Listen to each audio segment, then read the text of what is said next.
Welcome, keluarga Higher Than Ever Church. Di podcast Deep Talk with Pastor, kami ingin menjawab setiap pertanyaan-pertanyaan saudara dari sudut pandang Higher Than Ever Church Pastors. So, stay tuned, cause the truth shall set you free. Kebenaran yang kamu ketahui akan memerdekakan kamu. God bless.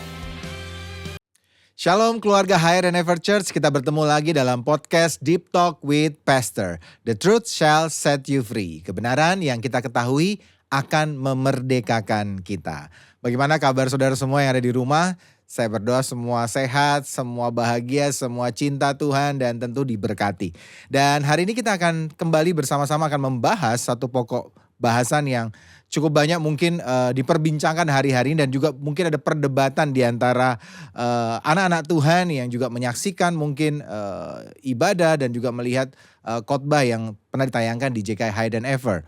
Dan mungkin juga saudara juga mendengar seringkali di luar banyak perbincangan-perbincangan yang muncul nih seputar topik ini, yaitu tentang transaksional atau Tuhan yang transaksional. Nah, bersama dengan kita hari ini sudah ada di studio Pastor Victor Purnomo. Shalom Pastor. Shalom Bagaimana semuanya. Kabarnya Pastor? Luar biasa, semangat. Wah, luar biasa semangat.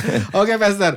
Pastor, kita akan masuk dalam topik hari ini tentang Tuhan yang transaksional. Seperti apa ini? Pastor bisa jelaskan dulu kepada kita sebelum kita nanti akan tanya jawab bersama-sama. Ya, kali ini kita akan membahas satu topik yang menarik, transaksional. Nah, transaksi ini bisa terjadi karena ada dua orang yang saling sepakat.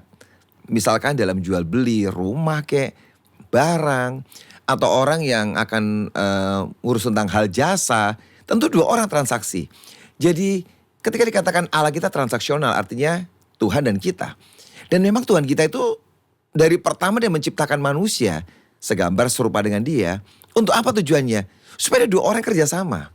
Tuhan bisa gak kira-kira buat semua di dunia ini dengan dia sendiri? Bisa. Tapi Tuhan gak mau. Ketika dia sudah menciptakan manusia, di situ dia ingin melibatkan manusia dalam segala hal. Keputusan yang Tuhan buat, terjadilah transaksi. Jadi ini bukan hal yang negatif, bukan hal yang jelek. Tapi banyak orang berkata, kok kita dengan Tuhan bertransaksi? Tuhan yang mau. Dia kasih banyak ayat sebagai contoh. Misalkan Tuhan berkata, kalau engkau mentaati firman-Ku, mengerjakan firman-Ku, kamu akan diberkati. Kalau kamu meninggalkan Aku, engkau tidak mendengar firman-Ku, engkau kena kutuk. Dan kita jengkel. Loh, kok Tuhan kayak gitu ya? Kalau kita gak taat, kita gak mengerjakan firman, kok terkutuk? Dan kita jengkel. Ya kan? Dan kita makanya tidak suka dengan transaksi. Kita maunya ini, kalau bisa nih ya, kita dalam dosa, hidupnya berantakan, kacau, tetap diberkati. Kita hidup mau berbuat apa aja, tetap selamat. Nah itu ego kita. Dan kita gak mau, kita gak mau bersesuatu untuk menghasilkan atau menerima sesuatu yang dari Tuhan. Karena itu, orang kayak gini sebenarnya orang yang gak fair ya dengan Tuhan ya. Dia hanya pengen maunya sendiri, egonya yang nomor satu. Dan dia gak urusan dengan apa yang Tuhan mau. Jadi saya kasih dasar dulu tentang kenapa sih kok ada transaksional. Nah gitu Pastor, baik kira-kira dari saya. Oke, kalau gitu Pastor, saya ingin bertanya soal tadi ya. Tentang hubungan yang transaksional dengan Tuhan. Nah, apakah keselamatan dan pengampunan dosa dapat dianggap sebagai bentuk transaksi nih? Untuk pengorbanan Yesus Kristus di kayu salib dan iman manusia. Jadi harus transaksi dong. Tuhan ngasih keselamatan tapi manusia harus kasih iman berarti. Iya. Dalam penyataan kita baca di Alkitab sangat jelas. Gak usah diterjemahkan, gak usah digali dengan dalam. Yeah. Tuhan ngomong dengan sangat jelas. Kalau engkau percaya dan dibaptis, kamu akan selamat. Tapi kalau kamu gak percaya, kamu akan dihukum. Loh itu ayat udah jelas banget ya. Yeah. Berkata, loh betul anugerah keselamatan Tuhan kasih. Tapi gak semua dikasih loh. Hanya orang yang merespon. Yeah. Jadi perlu ada orang yang merespon. Kalau orang itu menolak, gak mau, apakah dia selamat? Saya mau tanya. Selamat gak? Enggak. Yesus mati kayu salib, tapi dia gak percaya, kemudian dia nolak. Yeah. Orang itu gak akan selamat tuh. Artinya tetap ada transaksi. Aku memberikan keselamatan, tawaran, kau mau gak menerima? Nah, dua pribadi ketemu. Yang satu berkata, aku mau percaya, mau dibaptis. Orang itu menerima keselamatan loh. Jadi sekalipun yang namanya anugerah, tetap ada sebuah respon. Walaupun bukan usaha ya. Tapi sikap hati, aku mau percaya. Loh gini loh. Dengan Tuhan itu transaksi yang murah loh. Nggak seimbang. Di dunia ini, kalau orang berbuat transaksi harus equal. Iya. Misalkan Pak Michael ini punya rumah harga 2M. Rumahnya ya, Iya. memang itu harga pasaran ya. Iya. Terus saya mau beli, maka saya mesti nyiapin uang 2M. Saya nggak bisa nyiapin 1M. Iya. Oh pokoknya kita transaksi ya. Aku ambil 1M, pokoknya rumahku nggak mau. Tahu nggak mau, aku punya 1M. Iya. Kasih rumah punya 2M. Bisa nggak? Nggak bisa. Iya. Harus yang equal. Iya. Dua-dua sepakat. Tapi dalam Tuhan betul transaksi, tapi tidak pernah equal loh. Bayangkan keselamatan yang begitu besar di dunia, di surga disiapin, tapi kita cuma bayar apa? Percaya. Enteng toh? Iya. Kamu dapat kesehatan, diberkati, ladangmu panjang umur, semua yang bagus. Cuma ngomong apa? Taati firmanku. Seimbang gak itu? Enteng banget. Lo betul. Transaksi tapi enteng. Di pihak kita lebih ringan, di pihak Tuhan yang memberikan sangat banyak gitu. Iya. Karena kan kita selama ini kan diajarkan bahwa keselamatan itu kan anugerah ya, Iya, Pastor, ya. betul. Dan cuma-cuma dan bahkan dikatakan bukan karena perbuatan Iya, baik. betul. Iya kan, Iya. Pastor? Nah, kenapa seringkali kita tuh harus merasa kayak seperti harus bekerja keras nih, Pastor, untuk mendapatkan perkenan Tuhan? Nah, salah kalau kita berpikir seperti kita harus pakai kebaikan kita. Nggak bisa. Tanpa anugerah. Kamu sebaik apa, nggak bisa selamat. Jadi, kamu tuh dikasih keselamatan. Karena kamu percaya, dapat. Ya. Nah, bagaimana responmu dengan barang yang dikasih nih? Hal yang luar biasa ini. Hiduplah yang baik. Hidup yang benar. Sebagai sebuah respon, Tuhan terima kasih ya. Engkau memberikan aku pemberian yang sangat luar biasa. Aku terima. Dan sikapku dengan engkau, aku mau tunjukkan bahwa aku ini serius. Menerima karunia, anugerah yang luar biasa. Itu cuma sebuah respon kepada Tuhan. Rasa terima kasih kita. Contoh gini, misalkan papa kita ngasih barang buat kita, hadiah gede lah, mobil kayak apa gitu buat anak ulang tahun. Kira-kira anak itu dengan papanya kurang ajar gak sih? Kalau dia dikasih barang bagus, yang dia inginkan, respon dia gimana sih? Papa dimaki-maki, kurang ajar. Atau anak itu berikan penghormatan, Pak, thank you ya Pak. Kamu udah ngasih aku luar biasa. Loh, itu cuma ekspresi hati. Orang yang gak tahu diri, dikasih sesuatu, tapi dia justru gak berterima kasih. Semaunya, hidup semaunya. Gak terima kasih loh itu. Gitu loh. Jadi itu bukan karena perbuatan baik, enggak. Cuma ekspresi. Dan itu orang tahu diri loh. Kayak gitu tuh. Berarti kita harus menghindari berkata begini. Misalnya ada orang kan seringkali gini. Sudah berbuat dosa, berdoa Tuhan ampuni. Setelah itu dia akan berbuat baik. Supaya apa? Ya supaya bisa nutup dosa-dosa saya. Berarti gak usah. Konsep itu gak boleh muncul. Alkitab udah berkata, waktu kamu bertobat ya sungguh ya, dosamu dihapuskan. Dan Tuhan tidak ingat-ingat lagi dosamu. Tuhan ngomong. Jadi perbuatan baik kita gak akan menghapuskan. Enggak, sudah dihapuskan. Berbuat baik itu tanda pertobatanmu. Aku mau mengubah sikapku. Iya. Gitu. Nah seringkali orang soalnya mungkin terpengaruh dengan pengajaran dunia ya Pastor. Jadi begitu selesai berbuat dosa atau dia lagi berbuat dosa biar imbang nih. Katanya kalau dulu ada diajarin ada timbangannya. Yang berbuat jahat sama berbuat baik. Kalau kita berbuat jahat ya sudah kita berbuat baik biar timbangannya biar seimbang lagi. Ini pengajaran yang salah juga ya Pastor. Sepertinya benar bagus, tapi itu kan tidak alkitabiah. Karena dosamu udah dihapus selesai. Kamu putih kembali ketika bertobat. Itu cuma sebuah respon kepada Tuhan sebagai ucapan syukur. Kamu ditebus, kamu diampuni. Hiduplah dengan apa yang Tuhan mau. Mentaati Bapa kita di surga gitu. Oke, kalau misalnya nih boleh lagi nggak? Mungkin ada jemaat juga mungkin bertanya dalam hatinya. Saya sudah berdosa minta ampun diampuni Tuhan. Tapi saya tidak perlu berarti berbuat baik loh Pastor. Kan sudah diampuni juga. Itu gimana tuh Pastor? Ya gitu loh. Sebuah sikap hati respon. Kalau kamu dengan orang gini, misalkan ada orang kasih kamu sesuatu, kamu gak pernah terima kasih buat orang itu. Kamu tuh gak tahu diri loh. Misalkan Pastor Michael nih dikasih pemberian yang banget bagus ya. Kan Tuhan kan bukan kita pemberiannya ya. Pemberian yang sangat luar biasa. Dikasih rumah misalkan. Terus kamu ngomong say thanks atau enggak? Tenang aja, diam aja. Lu dikasih, lu gak mengucapkan terima kasih. Dengan orang itu cuek, lu biarin aja. Lu itu tahu diri gak sih sebenarnya? Lu dia kan Tuhan, ngapain gitu? Lu dia juga Tuhan yang punya hati, punya perasaan loh. Segambar serupa dengan kita loh. Jadi kalau kamu itu jadi orang Kristen yang dingin, gak ke gereja, kan udah ditebus, gak usah ini. Kamu tuh orang yang Kristen dan gak tahu diri. Udah keterlaluan banget sama Tuhan. Ya. Dia sangat baik, kamu tidak pernah beri apa-apa buat Tuhan. Respon. Kebaikanmu itu gak seberapa. Tanpa kamu memuji Tuhan, tanpa kamu berbakti, dia tetap Tuhan yang luar biasa. Kalau mau dihitung, dia gak perlu kita. Kita perlu dia. Ya. Jadi kalau kita perlu dia, janganlah kita semaunya sendiri. Yang perlu itu kita loh, bukan Tuhan loh. Jadi selalu masukkan di dalam hati kita bahwa apa yang kita lakukan itu semua hanya ucapan syukur sebenarnya. Iya, dan cinta Suatu kita pada balasan. Tuhan. Iya. Karena kasih kita pada Tuhan. Bukan yang membuat kita jadi diberkati tadi, Pastor. Iya. Nah, tapi kan sekarang banyak pengajaran, contohnya kita diajari misalnya memberi, misalnya kita ngasih persepuluhan lah misalnya. Iya. Gitu ya. Nah, tapi kan itu dikatakan kalau kamu bayar, masa kamu akan dapat akibatnya gitu loh. Iya. Jadi kan sepertinya transaksi banget gitu loh. Iya, Kalau iya. bayar enggak, itu Iya. gimana? Nah, gini, dalam kehidupan kita kan ada gini, namanya keselamatan. Oke, keselamatan. Iya. Setelah kita ada kehidupan kekristenan, menjalani kehidupan kekristenan, ya kan? Nah, dalam kehidupan ini kan ada banyak kita pengen terima. Kalau kamu udah pengen terima, ya sudah aku jadi Kristen selamat tok. Ya gak apa-apa, lu gak usah buat apa-apa. Hanya pokoknya kamu taat sama Tuhan, tapi yang kayak gini aku gak mau nabur Ya sudah, biarlah kamu hidup pas-pasan, hidup kamu mungkin berkekurangan. Ya udah memang kamu selamat sih. Iya. Ya toh? Tapi mau gak sih hidup ini bukan cuma selamat. Bukan cuma surga nanti, bukan. You enjoy. Kamu itu bisa menikmati sebuah kehidupan yang Tuhan sediakan.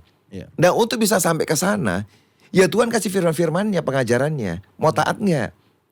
Gitu loh. Kalau mau taat, kamu akan menikmati hidup orang Kristen yang benar-benar bisa menikmati apa yang Alkitab katakan. Wah ini dikatakan beri, kamu akan diberi. Kamu gak mau beri, gak apa-apa kok. Iya. Ya, hiduplah dengan kekuatanmu sendiri.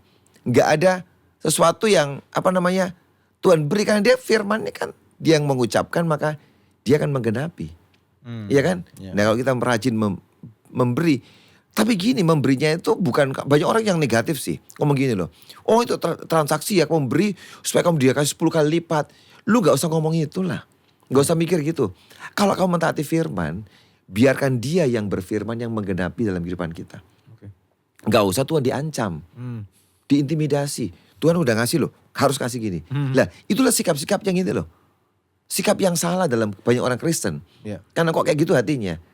Gak usah paksa Tuhan, dia pasti. Dengan sikap hati kita yang salah itu malah kita menimbulkan dosa. Ya kan? Jadi serakah Iya, ujungnya. Gitu loh. Karena itu memang perkataannya, beri kamu akan diberi. Nanti kamu akan ngalamin hidup yang disertai diberkati Tuhan. Oke, Pastor. Nah, Pastor, bagaimana sih kita bisa membedakan diri kita sendiri dalam hati kita sendiri saat kita itu tulus ibadah atau ada motif transaksi itu di dalamnya, mencari berkat jasmani atau mencari pahala lah istilahnya orang-orang biasanya. Iya. Bagaimana sih kita bisa membedakan supaya jangan sampai kita ini jatuh pada kebiasaan transaksional karena kita seringkali dengar pengajaran lah atau apa yang di luar dan kemudian kita juga kadang menyimpulkan sendiri sehingga kita merasa aku ibadah ini ya aku harus datang, nanti kalau enggak dihukum sama Tuhan. Kan gitu. Padahal hubungan yang selalu transaksinya di sini kan hubungan tentang sahabat, hubungan covenant suami istri atau juga bapak dengan anak. Tapi sedangkan kita jatuh di situ. Nah, itu bagaimana saya membedakan diri saya, apakah saya ini murni beribadah atau sudah ada transaksional di hati saya sebenarnya saat saya beribadah. Gimana Pastor itu? Penampilan luarnya gak bisa ketahuan. Iya. Semua mirip, semua orang datang beribadah. Tapi dari sekian ribu orang yang datang, kita bisa memilah-milah mereka kok. Ada orang yang sungguh-sungguh datang kan dia mencintai Tuhan. Apa yang berjumpa dengan Tuhan, aku pengen mengucap syukur buat kasih Tuhan, kemurahan, pertolongannya. Aku datang itu pengen ketemu Tuhan, ngalami Tuhan. Nah itu ada. Ya, orang kayak gitu modelnya. Ada juga orang yang mikir, ibadah ini aku datang supaya aku dapat duit, diberkati, kerjaanku lancar, sukses, ya kan? Loh, tampilan luarnya sama semua. Sikap hati masing-masing orang itu siapa yang tahu? Dia dan Tuhan. Jadi kita nggak bisa nebak orang. Kamu tuh pasti ya, nggak bisa. Iya. Orang itulah yang tahu dan Tuhan yang tahu. Jadi karena itu kita selalu harus datang ke Tuhan minta koreksi diri. Tuhan, aku tuh gimana sih hatiku Tuhan? Kenapa aku datang ibadah? Apa sih targetku ini, ibadah ini? Karena aku pengen mengucap syukur pada Tuhan, pengen berjumpa dengan Tuhan, mengalami Tuhan. Aku pengen berfellowship dengan Engkau. Lah itu kan cuma itu toh, ada satu. Nah itu murni hatinya. Ketemu Tuhan, mengalami Tuhan. Tapi ada juga yang, nah orang yang datang cuman gini, aku pengen ambil keuntungan dari ini, supaya aku diberkati. Biasanya orang itu setelah ibadah hidupnya kosong hatinya. Dia pulang itu dengan tidak terisi hatinya. Kenapa? Kan tidak pengen ketemu Tuhan. Sebenarnya loh, dia cuma pengen supaya diberkati. Jadi ada motivasi tersembunyi. Nah itu yang seringkali orang-orang di luar tuh ngamuk. Oh, kamu tuh datang ke Tuhan transaksional ya, ibadah supaya diberkati ya kan? Ngamuk. Lu ada bener juga kamu dimarahin. Karena hatimu itu memang salah. Gitu loh. Ya toh? Makanya ada komen-komen banyak di luar sana transaksional, orang Kristen karismatik kayak gitu. Ya kan? Ngomongnya keras gitu. Karena memang harus diakui ada orang-orang yang kayak gitu modelnya. Dan juga ada hamba Tuhan yang karismatik ya kayak gitu. Jujur dalam kenyataan loh. Saya pergi ke conference di luar negeri, saya tidak nutupin. Saya ini orang yang fair. Kalau emang iya, saya ngomong iya. Conference di luar negeri. Ditantang sama pendetanya. Kalau kamu ngasih $1,000, kamu akan diberkati seperti ini. Ngasih $10,000, kamu seperti ini. Loh gitu loh. Sefrontal itu. Makanya gereja Amerika itu agak dikritik keras ya. Karena mereka tuh kalau ngomong terlalu vulgar ya. Seperti gitu loh. Buat orang Indonesia kita masih untung. Ada juga sih orang Indonesia kayak gitu ngomongnya. Tapi kebanyakan tuh orang-orang Amerika, gereja Amerika yang kayak gitu. Sangat berani. Kalau kamu kasih $10,000, kamu dapat ini. Saya aja mendengar saya juga syok loh. Tuhan, ini mereka jualan persembahan ya. Itu kenyataan loh. Guys, saya ngomong. Karena saya lihat itu, no, kita di gereja jangan berbuat seperti itu. Dan itu kayaknya hebat, keren. Enggak kok, itu melukai Tuhan. Di gereja buat tempat jualan loh, bukan loh. Nek kamu kasih sekian $1,000, kamu dapat ini. Gini kamu dapat ini. Enggak kayak gitu loh. Itu benar-benar sudah menyimpang. Makanya Tuhan kadang-kadang ngamuk sama orang gitu. Dibersihkan bait Allah. Oh bagus itu. Loh saya seneng. Gak ada transaksional. Orang-orang model kayak gitu di gereja dibersihkan itu gereja benar-benar. Tapi kan begini Pastor, kita juga sebagai manusia tentu ada kan gini. Kalau kita melakukan sesuatu tentu kita punya tujuan dan keinginan juga kan gitu. Iya betul. Dan itu pun juga sebenarnya kan tidak salah kan, Tuhan juga menjanjikan. Misalnya Tuhan janji kalau kamu memberikan persembahan, Tuhan akan mencukupkan. Tuhan akan melipat gandakan. Itu sesuatu hal yang juga Tuhan janjikan. Mungkin juga Tuhan tahu bahwa kita manusia ini tetap bagaimanapun butuh yang begitu kan gitu. Nah, terus kami itu melakukan, tentu kan juga punya harapan akan itu terjadi juga dalam kehidupan kita. Nah, apakah itu salah sebenarnya, Pastor? Kayak gini ya, saya kasih contoh sederhana. Papa kita janji, kamu tak beliin motor akhir bulan. Terus kamu gini, tiap hari gini, mana motornya? Mana motornya? Mana motornya? Tiap hari mana motornya? Lu itu papamu sebel kan sama kamu tuh? Aku udah janji, tenang aja pasti tak kasih. Tapi kamu tuh gak usah ngomong terus, mana motornya. Datang. Loh, walaupun papanya rela ngasih, godok apa punya kira-kira? Kalau anak gitu. Lu percaya gitu loh sama aku. Masa aku bohong? Ya, saya kasih ilustrasi ini gambaran kayak orang-orang Kristen yang ngeributin Tuhan terus. Gini loh, dia berjanji. Kamu percaya. Lu gak usah maksa dia, intimidasi Tuhan gini-gini. Gak usah. Itulah orang Kristen yang dewasa. Dia tahu firman, dia hanya mengerjakan dan biarkan Tuhan yang mengerjakan janjinya. Selesai. Justru orang model gitu, ya gak usah takut hidupnya. Tapi orang yang kayak ini loh, gua kasih persembahan ya, untuk ini ya, Tuhan balikin ya. Itu biasanya ya, gak dapat. Karena kenapa? Tuhan aja jengkel. Tuhan bisa jengkel gak bisa. Nah kan banyak orang kecewa malahan. Udah ngasih uang ke gereja, udah nabur, gak menuai loh. Jangan dipikir semua menuai loh, enggak loh. Sebab hatimu sudah jahat. Lo memang saya ngomong terus terang aja. Hatimu jahat. Tuhan malas. Sudah terserah. Kamu yang nabur, cari aja sendiri kamu. Tapi kalau kamu hatimu tuh tulus. Gak punya macam-macam. Hanya percaya dengan janjinya. Kerjakan Tuhan. Kalaupun sampai belum dikasih gak apa-apa. Tapi tetap dalam hati itu bukan dibiarin. Punya pengharapan. Janji ini jadi kenyataan. Tapi bukan orang yang menteror, memaksa Tuhan, enggak. Pastor kan juga begini. Tuhan juga suruh kita untuk mengingatkan dia kan akan janji-janjinya. Betul kan? Saya gak tahu di ayatnya di mana itu. Cuma saya ingat sekali juga. Saya pernah dengar juga Pastor Hengki juga mengkhotbahkan itu. Ayo ingatkan, declare and decree biasa dia berkata. Untuk suatu janji Tuhan atau suatu perkataan Tuhan. Nah sejauh mana itu Pastor? Kita mengingatkan Tuhan. Boleh gak kita mengingatkan Tuhan terus akan janjinya? akan apa yang sudah kita lakukan dan kita berkata Tuhan ingat loh aku gitu. Boleh Nah, nggak gini, sih sebenarnya? kamu gitu? percaya nggak sih dengan janji Tuhan? Orang yang terus-terusan kayak gitu tuh nggak percaya. Loh, kita boleh ingetin. Karena kita kan baca firman. Loh, dari mana kita ngerti hati Tuhan? Baca firman dong. Kita baca dan kita ngerti, oh Tuhan pengen seperti ini. Iya. Kita biar aja selesai. Percaya aja. Ya kan? Tidak usah. Loh, boleh bilang Tuhan kau berjanji pada kami, menyertai kami, berkati kami. Ya sudah. Boleh. Tidak salah. Tapi gitu loh.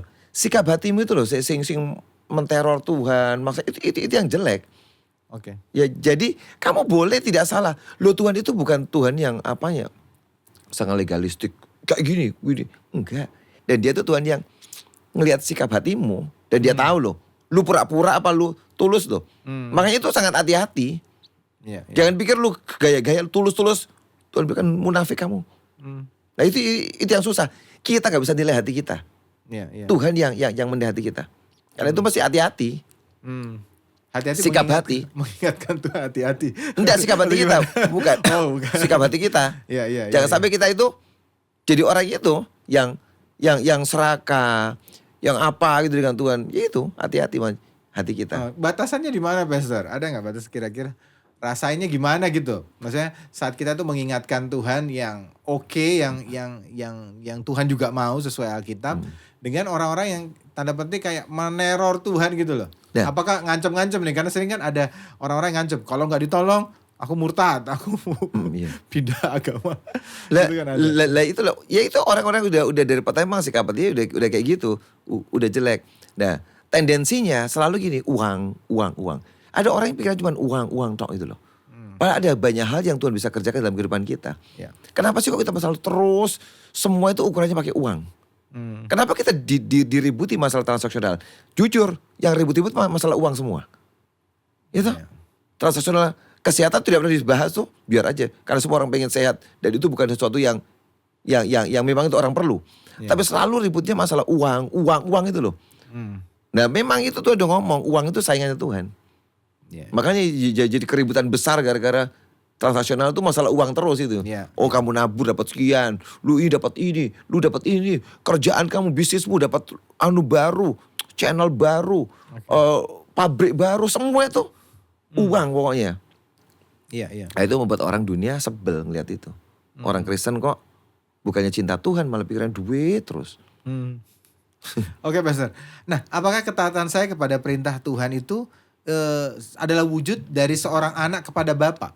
Atau kewajiban seorang karyawan kepada majikan yang menuntut upah? Kan seringkali kita juga melakukan, kan seringkali hati kita ini ketaatan-ketaatan yang kita lakukan itu sebenarnya hubungannya bapak sama anak atau majikan sama bawahan yang menuntut upah kan gitu. Bagaimana itu, Pastor? Nah, Tuhan kan kita menciptakan manusia kan sebagai anak-anaknya. Jadi itu menginginkan sebuah relationship. Ya, ingat, relationship itu kalau budak dengan Tuhan ada relationshipnya sih. Tapi kan bukan sebuah kedekatan, hanya urusan kerja. Betul nggak? Kalau budak gitu ya toh? Iya. Dia kan tidak ada masa budak tidur sekamar dengan papanya, dengan tuannya nggak mungkin toh. Loh, tapi lihat beda kan. Misalkan relationship bapak dengan anak, mereka pergi bersama, makan berdua, ya kan? Bapak sama anak. Jadi Tuhan tuh pengen sebuah kedekatan yang model gitu loh, bukan ikatan kerja. Kalau budak itu ikatan kerja loh, sama dia. Aku kerja lu berapa upahnya? Kalau anak kan nggak ngomong toh, Pak aku diupah berapa toh Pak? Nah, Tuhan tuh pengen sebuah kedekatan yang lebih dalam lagi. Jadi kalau kamu hari ini mental masih mental budak, ya tadi itu akibatnya. Gua kerja gini dapat apa? Gue dapat apa? Atau mental pegawai dengan bos. Dan kalau mental anak dengan papa, kamu tidak kayak gitu. Kamu deketin papamu, kamu baik dengan dia, makan bareng, nolong. Tiba-tiba dikasih mobil. Budak udah dikasih mobil loh. Iya. Tiba-tiba anak itu, saya dengan anak saya punya hubungan. Apakah ada transaksionalnya? Yo ada. Tapi banyaknya ke relationship lebih dekat. Walaupun ini, Jos, taat papi ya.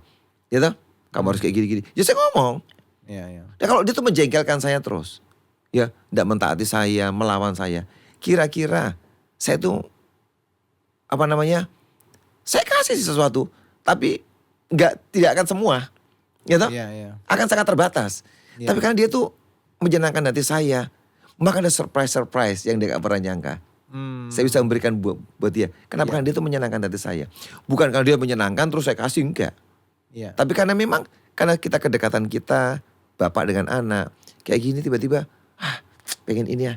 Itulah hati seorang papa kepada anak-anaknya. Tuhan sama kok dengan kita. Dia pengen relationship kita, kedekatan kita, yang kayak model kayak gitu loh. Kedekatan anak dengan papanya. Berarti atau mungkin suami dengan istri. Iya. Nah, kayak gitu relationshipnya. Berarti tetap ada transaksi tadi ya. Anak juga tetap harus memberikan sesuatu kepada bapaknya juga ya, Pastor ya? Iya. Gini, bayangkan. Kalau satu anak yang berontak terus. Kamu dengan Tuhan berontak terus. Disuruh ini enggak. Ini enggak. Kira-kira. Terus kamu berharap gini, dia pokoknya harus baik sama aku. Aku udah urusan. Kamu jadi orang Kristen kok, udah dibaptis. Jadi kalau aku jadi orang Kristen, aku berhak terima ini. Walaupun gue berontak, tidak mentaati dia, gak melakukan firman, gak ibadah. Iya. Lalu egois. Kamu mau menanya sendiri. Lu menciptakan agamamu sendiri.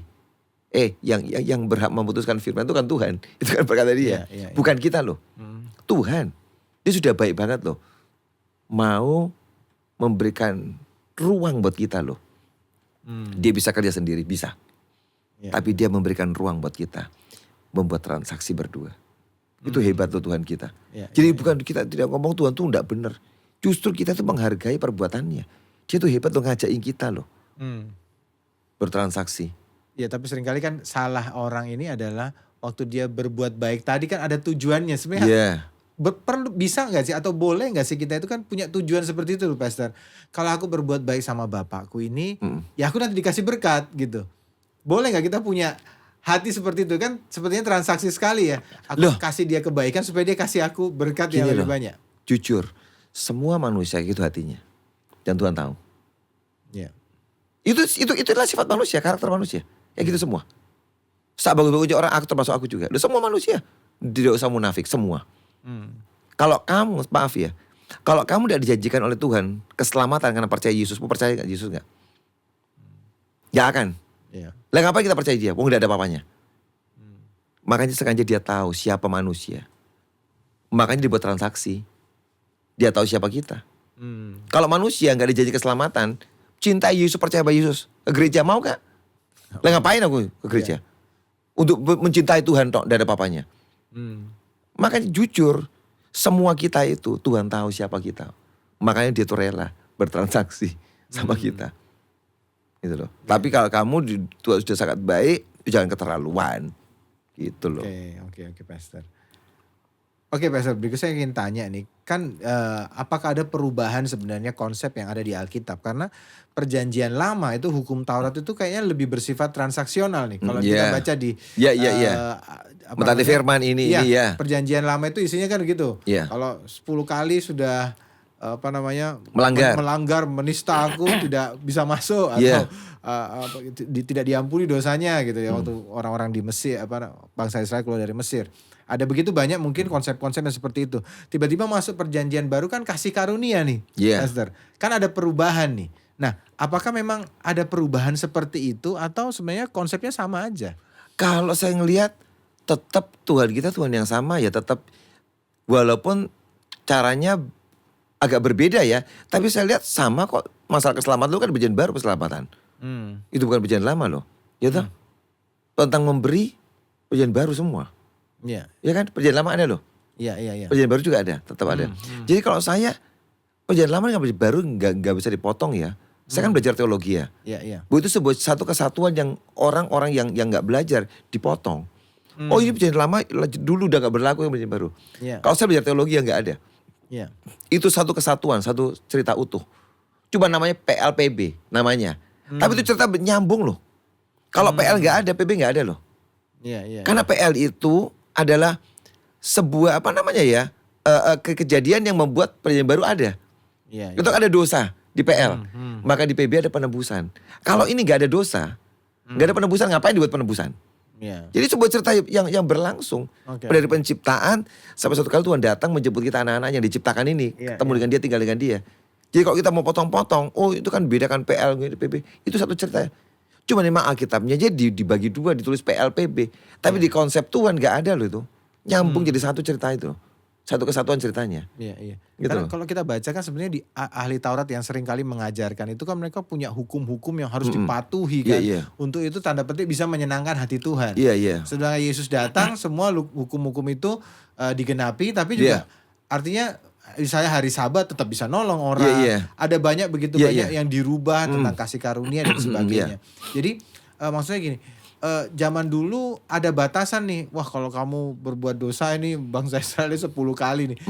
Di zamannya Yesus kasih karunia 77 kali 7 lagi diampuni gitu kan. Di sini kalau kamu berbuat mata ganti mata, di sini doakanlah orang-orang yang menganiaya kamu dan jadinya. Sepertinya kan ada perubahan konsep gitu loh, Pastor. Nah, kita kan juga bingung apakah kita masih menggunakan konsep itu sebagai transaksional tadi harus melakukan ini atau kan sekarang sudah kasih karunia berarti nggak perlu gitu-gitu lagi gitu loh. Nah, ya itu yang banyak jadi sebuah jebakan yang berbahaya ya. Karena gitu, kita bilang semua karena kasih karunia. Akibatnya manusia sudah tidak usah berbuat apa-apa. Iya. Di situ tidak ada lagi relationship dua pribadi. Semua Tuhan yang menentukan. Keselamatanku, sekali selamat tetap selamat. Ini semua, pokoknya semua Tuhan. Iya. Jadi aku ini jadi pihak yang pasif. Betul gak? Ada transaksi membuat dua-dua aktif loh. Dia tunggu respon kita. Tapi kalau kita katakan Tuhan semua menentukan, kasih karunia semua. Ngapain kita kerja keras bukan ada kasih karunia. Ngapain kita belajar ada kasih karunia. Tiba-tiba kita jadi orang Kristen yang sangat pasif. Padahal gak pernah loh. Tuhan panggil kita bukan jadi orang pasif. Kita dikatakan teman sekerja Allah. Iya. Artinya dua pribadi yang jalan bareng, kerja bareng. Pasti kalau dua orang jalan bareng itu ada transaksi gak bisa. Ya toh, yuk kita pergi makan soto yuk. Dua orang nih. Ya baru bisa makan bareng dua orang. Duh, walaupun itu dan transaksi bukan masalah duit ya, bukan ya. Tapi masalah kerinduan, keinginan ya kan. Kita pun masalah itu kesepakatan. Iya. Perlu transaksi toh. Iya. Mau gak kita makan soto? Dijawab dengan dia, mau. Yuk kita pergi bareng. Nah setelah gak mau, jadi gak transaksinya? Gak jadi. Satu pergi sana, satu pergi sini. Bubar. Dan Tuhan selalu pengen kayak gini loh. Ngajakin kita bersama-sama dia jalan. Oke. Untuk kita bisa jalan berdua. Jadi buat saya di perjanjian baru bukan lebih enteng ya. Kalau saya lihat perjanjian baru lebih berat sebenarnya loh. Karena gini loh. Ketika Tuhan berkata kalau kamu membunuh, itu kamu akan dibalas dibunuh juga ya kan. Iya. Kalau kamu sudah marah, kamu udah membunuh loh. Ngomong jahil sama orang, kamu dilempar ke dalam neraka. Kok ngeri banget ya. Iya. Jahil ngomongnya loh. Di PL enggak sih. Tapi di perjanjian itu ngomong. Aku ngomong. Kalau kamu tuh tidur sama perempuan, berzina. Di perjanjian baru melihat, menginginkan, udah berzina kamu. Jadi jangan dipikir, perjanjian baru tuh entengan loh. Yesus kasih, itu kan Yesus, kita kan bukan, kita Paulus. Itu kadang-kadang orang itu selalu cari entengnya itu loh. Iya. Ya kan? Oke. Lu padahal itu kalau kita mentaati firman, semua buat kebaikan kita loh. Gini loh, ini aneh loh transaksinya. Tuhan gak diuntungkan sebenarnya. Dua bertransaksi, tapi Tuhan gak diuntungkan. Loh, Tuhan tuh untung apa sih? Kalau Tuhan ngomong ini, jangan berzina. Terus kita gak berzina. Untungnya Tuhan apa? Tanyain. Tuhan jadi kaya? Iya. Enggak toh? Iya. Semua kemana keuntungannya? Kita. Lu gak kena penyakit kelamin. Iya. Lu gak cerai sama istrimu, gak ada ribut di rumah. Lu tidak kena banyak persoalan. Iya. Gak kena urusan hukum segala. Iya. Itu semua buat kita loh. Tuhan dapat apa? Gak dapat apa-apa. Misalkan beri dan kamu akan diberi, Tuhan dapat apa? Dapat duit? Enggak, itu uang kita kasih ke gereja kok misalkan. Atau tolong orang miskin. Tapi yang menerima berkat siapa? Kita.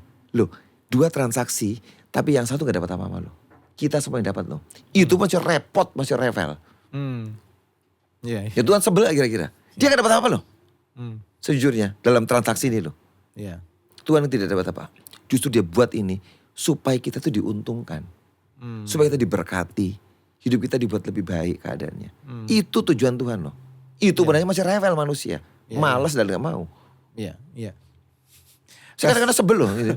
Kalau saya mau ketemu sama orang itu yang malas, gak mau ibadah, hidup kacau, berantakan, dan minta Tuhan berkati aku. Enak banget tuh. Pastor, ini sering kali juga terjadi dalam kehidupan orang-orang Kristen saya tahu. Ketika sudah berdoa, mungkin dia juga sudah memberi, menabur, pokoknya sudah berbuat hal yang baik. Tapi tiba-tiba dia ngalami hal-hal yang tanda petik kayak jelek gitu dalam hidup. Karena kita Itu biasa ya kita Iya. lihat dan kejadian juga. Mungkin kita juga pernah ngalami juga. Saya sudah ngasih per bulan tapi hari ini kok aduh susah banget rasanya gitu. Sepertinya apa yang dikatakan di Alkitab juga tidak langsung jadi sepenuhnya dalam kehidupan kita. Nah, apakah berarti transaksi itu batal atau ada sisi yang tidak memenuhi sehingga transaksi itu batal dengan Tuhan? Dari pihak Tuhan berkata, aku gak mau gitu ngasih. Sedangkan yang ini sudah merasa, loh aku sudah ngasih loh. Tapi kok susah rasanya gitu. Kalau menurut saya ya, itu bukan batal. Tapi Tuhan cari waktu yang tepat di mana dia menggenapi transaksi itu atau perjanjiannya. Yeah. Bukan dibatalkan. Tapi dia menunggu waktu yang tepat karena Tuhan tuh punya waktu. Ya kan? Yeah. Kayak saya nih, ketika dulu saya masih tahun berapa ya, 92, 93, 94 saya tuh ngasih persembahan buat misi. Tapi dalam tahun-tahun itu gak ada hasilnya loh, cuma saya kasih persembahan toh. Tapi saya gak tahu ini, yang penting aku taat sama Tuhan. Tuhan ngomong kasih ya udah dari uang gajimu 10% buat persembahan misi. Yo saya kasih tiap bulan, saya taati. Sampai Tuhan berkata sudah selesai. Ya udah, apa hasilnya? Tidak ada. Saya tidak dapat apa-apa hari itu. Kan orang berharap, loh kamu udah kasih misi pasti kamu akan dibawa jadi misionaris kayak keluar negeri. Saya gak ada. Yeah. Sampai tiba tahun 2007. Lama banget tuh. Bayangkan tahun berapa? 93 ke 2007. Berapa tahun itu? Ya 16 tahun ya. Ya. 16 tahun. Baru saya mulai dikirim Tuhan ke misi. Sampai ke banyak bangsa. Sampai hari ini. Sudah 19 tahun. 2007 sampai 2026. 19 tahun loh. Baru saya menuai. Apakah Tuhan membatalkan? Betul belum. Tapi dia tahu waktu yang tepat buat kita. Dan hari ini saya kagum Tuhan. Dulu aku cuma ngasih 30.000. Iya. 30.000 tak loh. Buat apa misi sekarang? Bisa gak 30.000? Iya. Tapi ternyata di hadapan Tuhan. Perjanjian itu. Kita ngomong kata bahasa bagusnya ya. Perjanjian. Bukan transaksi, perjanjian itu. Hari ini saya menikmati. Bukan batal. Tapi dia menunggu waktu yang tepat untuk dia memberikan perjanjiannya. Gitu loh. Jadi kalau kamu sudah memberi terus belum menuai, tenang aja. Biarkan dia ngasih. Lu gak usah rewel, gak usah ribut. Yeah. Tuh percaya sama Tuhan. Kamu tulus hatimu, benar toh? Biarkan dia bekerja. Justru kamu akan lihat hasil yang dahsyat. Yeah. Rambut yang jatuh aja dia hitung ya. Nah, iya. Apalagi semua yang kita sudah kerjakan hari ini, taburan-taburan yang kita berikan. Bukan cuma duit loh Mas Mike. Iya. Kadang-kadang hal-hal kita tolong orang. Loh, saya mau cerita nih. Ketika istri saya itu nolong satu anak di New York ya. Iya. Anak Afrika, ya kan, kulit hitam. Iya. Ya dia di New York. Kita tolong setiap bulan dikirimin. Saya nggak tahu, setahun atau 2 tahun tuh istri saya ngirimin duit terus. $. Dia kita dapat apa? Nggak dapat apa-apa loh. Ya udah kita kasih aja. Bagian dari kita nabur, nolong anak. One day kita perlu pertolongan anak kita sekolah. Ke luar negeri. Makanya itu kan kita nolong anak di luar negeri. Yeah. Waktu anak kita keluar negeri mau sekolah, Tuhan tolong dengan dahsyat. Akhirnya aku tahu, iya Tuhan. Dan Tuhan berkata, ini loh hasilmu. Kamu pernah tolong anaknya orang tuh di luar negeri. Sekarang ketika anakmu mau sekolah luar negeri, kamu gak punya duit. Biarkan aku yang tolong kamu. Siapa yang pernah mikir? Untung aku nolong. Yeah. Aku udah punya deposit taburan. Berapa banyak? $20. Kecil tuh. Yeah. Yang saya terima, dia bukan 100 kali lipat lagi. Udah gila-gilaan. Bayar kuliah di luar negeri itu mahal banget tuh. Yeah. Dan itu loh Tuhan. Lah kenapa sih kayak model gitu aja kita kok hitung-hitungan sama Tuhan. Dan kita protes. Dia paling tahu kapan waktu yang tepat untuk dia memberkati kita. Balik. Tenang aja. Oke, Pastor. Nah, Pastor, apakah teologi kemakmuran, kayaknya kita pernah bahas ini, sama Pak Pastor Hengki mungkin atau siapa yang lupa. Apakah teologi kemakmuran ini secara tidak sengaja mengubah nih hubungan kasih bapa dan anak menjadi hubungan dagang atau transaksional nih? Teologi kemakmuran itu too much, terlalu banyak. Fokusnya akhirnya bukan Tuhan, uang. Lu buat saya juga nggak setuju, karena gitu loh. Diberkati itu pasti, anak kita udah ngomong. Yeah. Tapi kalau kamu terlalu berdiri dengan terlalu ekstrim di sebuah sisi, itu kacau loh. Terlalu ekstrim. Makanya gini loh, perlu sebuah balancing. Lu diberkati, oke. Tapi kalau kamu sampai menuju ke arah teologi kemakmuran, yang apa-apa uang, kamu nanti pikirannya rusak. Cuman uang di pikiranmu, bukan Tuhan lagi loh. Ya, ya. Karena tujuannya apapun yang kamu buat, pokoknya target itu uang. Apa? Uang. Itu toh. Jadi pikiranmu rusak, makanya teologi kemakmuran ditentang banyak orang. Betul juga sih, karena akhirnya kamu gak cinta Tuhan. Karena kamu cuma cinta uang. Gitu loh. Nah itu yang ada orang-orang yang too much mengajarkan gini loh. Gereja boleh mengajarkan tentang diberkati. Oke, karena itu Alkitab tulis. Ajarkan. Tapi don't too much. Kebanyakan. Nah itu jadi batu sandukan. Makanya teologi kemakmuran itu too much. Terlalu banyak ngomong tentang uang. Rusak hati orang. Gitu. Iya. Tapi itu juga sebenarnya suatu bagian kebenaran juga ya Pastor ya. Sesuatu yang secukupnya. Bagus. Makanya perlu ke sebuah balance. Ada orang yang lebih suka penderitaan. Kita itu jadi orang Kristen, jadi pendeta harus menderita. Iya. Saya mau tanya, apakah penderitaan membuat kamu makin kudus, makin cinta Tuhan? Ada banyak orang penderitaannya, banyak penderitaan malah tinggalkan Tuhan. Maaf. Betul enggak? Iya. Kalau kamu standarmu menderita, makin cinta Tuhan, makin kudus, itu belum tentu. Banyak orang menderita tinggalin Tuhan. Iya. Ya kan? Iya. Jadi gak bisa hidup dalam sebuah keseimbangan, balance. Kalau kamu seimbang, kamu ada penderitaan, hadapi. Itu bagus. Ada berkat, prosperity, dikasih kelimpahan, nikmati. Hati tetap ke Tuhan. Nah itu orang yang hebat. Ketika dia prosper, penderitaan, jalan bareng. Karena kita jadi orang Kristen, dua-dua jalan bareng. Kalau orang Kristen menderita terus, hancur dia, kepahitan. Coba aja orang-orang yang ngajar teologi penderitaan tuh, terus aja suruh menderita. Iya. Dia tuh ngajar teologi penderitaan, tapi dia sendiri tidak menderita. Tasnya bagus-bagus. Tasnya, saya tuh kalah. Tas saya tuh murahan. Dia tasnya yang merek-merek itu mahal-mahal tuh loh. Sambil ngajar teologi penderitaan. Saya tuh juga pusing. Ngapain dia ngajar teologi penderitaan? Kalau dia sendiri barangnya mewah-mewah. Orang lain harus menderita, dia enggak. Loh, itu kan aneh.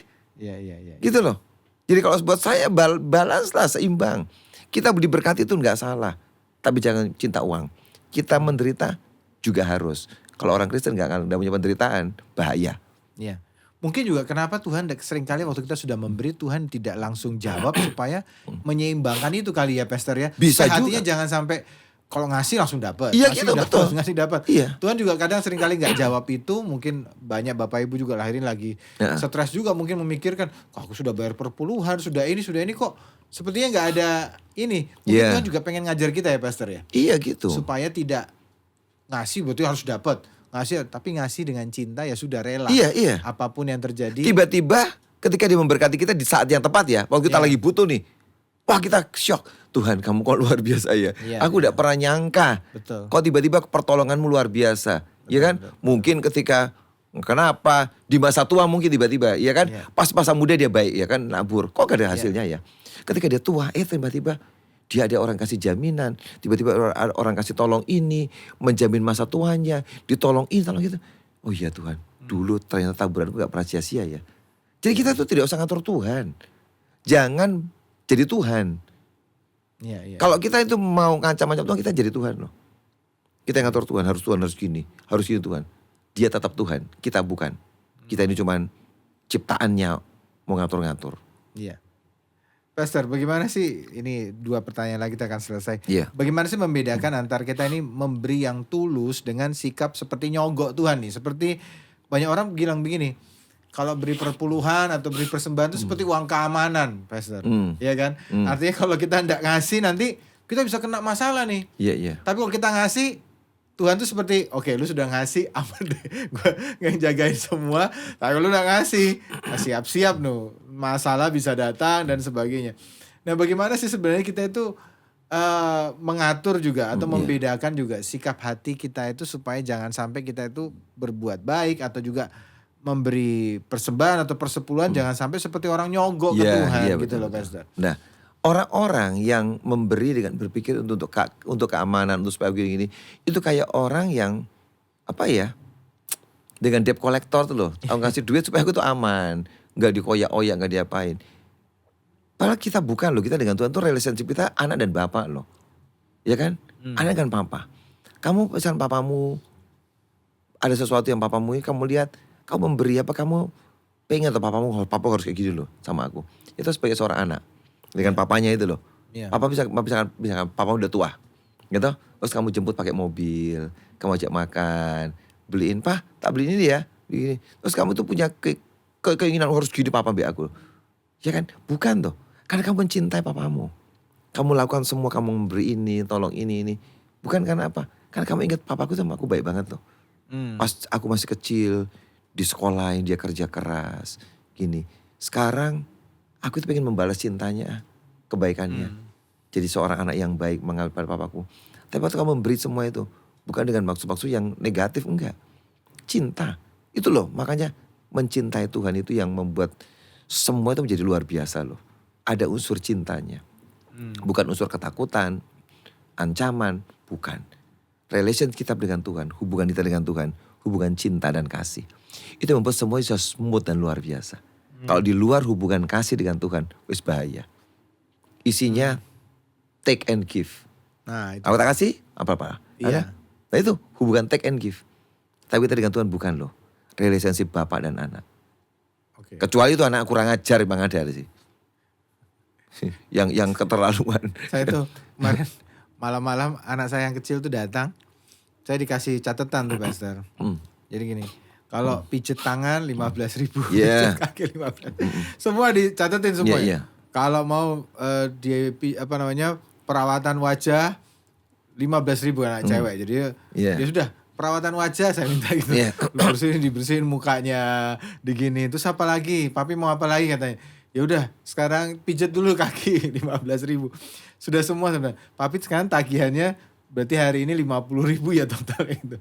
Saya bilang lah, oke, sekarang gantian papi boleh nggak tanya nagih. Tadi kamu beli mainan itu 100.000, beli ini, jadi saya catat-catatan tuh Pastor. Iya. Tuker-tukeran ini nih. Iya. Akhirnya Biaya, dia berkata, biaya. akhirnya dia berkata, iya ya berarti banyakan papi yang ngasihnya ya. Iyalah banyakan papi. Papi nggak minta apa-apa sama kamu. Kamu baru disuruh sebentar gini sudah banyak itu permintaannya. Pastor, terakhir nih mungkin ya. Iya. Bagaimana sih seharusnya seorang Kristen tuh menyikapi penderitaan atau pergumulan hidup? Apakah itu berarti hubungan dengan Tuhan sedang bermasalah atau ada transaksi yang gagal sekali lagi? Penderitaan itu bukan berarti transaksi yang gagal. Penderitaan itu memang sebagai orang Kristen harus mengalami penderitaan. Oke. Karena penderitaan itu buat kita tuh bagus. Saya itu kan rasanya tuh hidup udah enak, udah pelayanan, udah ini. Tapi tetap satu kali penderitaan loh. Tapi setiap kali penderitaan saya bersyukur Tuhan, terima kasih. Ini yang menjaga hidupku Tuhan. Tetap di jalurmu. Gak bisa sombong. Dengan ada penderitaan, persoalan, masalah. Gak bisa sombong. Tetap hatinya bergantung berharap pada Tuhan. Jadi kadang-kadang Tuhan izinkan ketika hati mulai miring. Ya. Kamu hebat toh, sudah kaya toh, bisa kerja, semuanya sukses. Penderitaan muncul. Kadang-kadang Tuhan izinkan memang. Ya. Bukan dia jahat. Supaya hatimu tetap terjaga. Karena gini, jujur maaf ya manusia itu. Kalau udah enak terus hidupnya, lupa Tuhan. Oh saya enggak Pak, coba aja. Manusia enak hidupnya, lupa Tuhan. Itulah kita. Loh jujurnya ngomong, saya juga gitu. Jujur ngomong, udah usah munafik, udah usah sok-sok hebat. Sedikit senang, lupa ke Tuhan. Sedikit ini enggak ke gereja, sedikit ini. Makanya kadang-kadang Tuhan izinkan penderitaan terjadi. Supaya apa? Narik hatimu, berharap bergantung pada dia lagi. Jadi kalau penderitaan datang, bagus. Artinya Tuhan izinkan supaya kamu itu balik ke dia. Ada sesuatu yang kamu gak tahu, yang sedang miring. Dikembalikan ke dia lagi. Itu aja pas sampai kalau saya. Simpelnya. Jadi bukan proses transaksi yang gagal nih. Wah, karena lu bukan bayarin nih. Bukan. Gitu ya, enggak? Bukan. Bukan karena belum bayar perpuluhan nih kayaknya nih. Kenapa gue menderita ya? Jangan-jangan gue belum bayar perpuluhan nih. Tapi ada juga kan Pastor kan gitu. Maksudnya kan memang kan ada sebab akibat. Iya. Tetap. Tapi Tuhan gini loh. Orang-orang yang pikirnya udah jahat. Dia pikir Tuhan itu kayak debt collector. Kasih persembahan. Kasih perpuluhan. Iya. Rasanya dia itu kayak debt collector. Tuhan kita bukan debt collector ya. Lu gak mau kasih persepuluhan gak kasih. Itu urusan kamu. Dia tetap kaya, tetap mulia wis toh. Gak usah takut. Dia tetap hebat. Memangnya kalau kita gak kasih perpuluhan, gak kasih persembahan terus Tuhan jadi miskin. Iya. Enggak ada. Itu semuanya untuk menguji hatimu. Kamu tuh suka mana tuh, aku apa uang tuh? Iya. Kamu lebih suka uang. Oh itu uang kamu pegang. Iya. Begitu kamu tuh rela nggak kasih persembahan ke Tuhan. Tuhan bilang, oh bahaya tuh ya. Pulangin lah, gue gak perlu. Loh, Tuhan tuh hanya menguji hati kita. Iya. Dia cuma pengen satu yang diharapkan, cinta kita. Dia gak perlu duit kita. Lah ngapain Tuhan buat duit untuk apa Tuhan uang? Untuk belanja dia? Enggak. Dia cuma ingin hati kita. Nah, hatimu kemana? Ke duit dia sedih. Kok dia ke uang ya? Makanya dia bilang, kasih uang ke aku. Ketika kita memberi, oh dia cinta aku. Oh dia tahu. Alah, pulangin aja, gua gak perlu uang. Loh gitu loh dia hatinya tuh. Ayo kita lihat dari sisi Tuhan.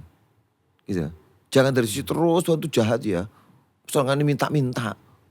Harus mentaati, gila hormat. Loh itu betul loh. Iya. Gila hormat, gila minta ditaati, pengen uang kita. Alah ngapain, seberapa sih uangmu? Seberapa sih ketaatanmu? Dia tuh punya semua luar biasa. Iya. Dia gak perlu ketaatan, dia punya malaikat, mereka disuruh-suruh. Gak pernah bantah malaikatnya. Turun ke dunia, buat ini, ya Tuhan. Langsung dikerjakan. Manusia, usah banget. Keras kepala lagi kita. Iya. Ya tak? Tapi dia tuh cinta loh, itu yang hebat. Iya. Cintanya itu dahsyat. Kayaknya transaksi. Iya. Ya Tuhan kayaknya, tapi enggak. Mau kita ngasih apa sama dia? Gak ngasih apa-apa, semua balik buat kita keuntungannya. Bukan di pihak Tuhan yang untung kok. Iya. Untuk kebaikan, keuntungan manusia. Gitu. Pastor, mungkin ini tadi sudah terakhir kita bertanya. Ada satu yang mungkin conclusion dari semua yang kita sudah bicarakan hari ini, biar jemaat tidak salah menangkap tentang nama transaksional yang kita pakai. Mungkin hanya judul, tapi juga biar bisa menangkap dengan jelas, bisa kasih sesuatu pesan terakhir yang kuat supaya mengingatkan kita bahwa bukan transaksional yang sebenarnya Tuhan cari, tapi ada hal yang lain yang Tuhan inginkan. Transaksional atau perjanjian, ya kan dua orang ya yang udah ngobrol. Tujuannya adalah untuk sebuah kedekatan, relationship. Dia sengaja buat itu supaya kita bisa nyantol sama dia. Kalau dia mau kerja sendiri, dia akan singkirin kita. Gak usah aku yang kerja. Tapi dengan adanya perjanjian atau transaksional ini, dia sedang mengajak manusia, ayo bareng aku yuk. Untuk siapa? Bukan untuk dia loh. Untuk kebaikan dan kepentingan kita. Jadi Tuhan sangat pengen hubungan ini, relationship, kedekatan, dua pribadi yang bisa jalan bareng. Kan dari pertama diciptakan manusia, kerinduannya, yuk kita jalan bareng. Cuman itu kok. Hatinya tuh luar biasa loh. Sampai dia buat apa saja, taati aku, tak kasih ini loh. Tak kasih ini loh. Tak buat ini buat kamu, buat ini buat kamu loh. Saking pengennya dia menarik hati kita. Karena dia tahu manusia itu hatinya gampang kemana-mana. Saya berdoa hari ini, hatimu ditarik Tuhan. Jalan dengan dia, cintai dia. Punya hubungan yang dekat dengan Tuhan. Dan Tuhan sangat disenangkan. Dan kalau dia disenangkan, dia pun sangat ingin membuat hidup kita ini senang dan bahagia. Ya itu aja. Oke Pastor. Pastor, kita berdoa buat setiap jemaat Tuhan hari ini, biar pesan Tuhan ini bisa ditangkap dengan sungguh-sungguh. Ya, tidak salah mengerti ataupun juga tidak salah menangkap apa yang kita sedang sampaikan hari ini. Silakan Pastor berdoa buat jemaat. Bapak di surga, terima kasih buat hari ini. Kerinduan hatimu untuk bersama dengan kami dalam sebuah covenant perjanjian dan juga transaksional. Karena kau ingin supaya kami dengan kau selalu bersama-sama. Kau sangat rindukan sebuah hubungan Bapak dengan anak. Dua orang yang bisa jalan bareng bersama-sama. Kami doa hari ini Tuhan, kau yang tolong pada kami. Bukan jadi orang yang cinta uang, yang terus mengejar yang duniawi. Tapi hati kami ini tertuju kepadamu Tuhan. Mencintai, mengasihi Engkau. Terima kasih, dan kami tidak usah takut. Karena kau Bapa yang baik. Tidak usah diminta dan dituntut. Engkau asih menyertai, memberkati kami. Terima kasih buat hari ini Tuhan. Dalam nama Yesus kami berdoa, mengucap syukur. Amin. Amin. Thank you Pastor Victor buat waktunya. Saudara semuanya, terima kasih sudah terus mengikuti podcast ini, dan kita akan bertemu lagi minggu depan dengan bersama-sama di podcast Deep Talk with Pastor. The truth shall set you free. Kebenaran yang kita ketahui akan memerdekakan kita. God bless semuanya.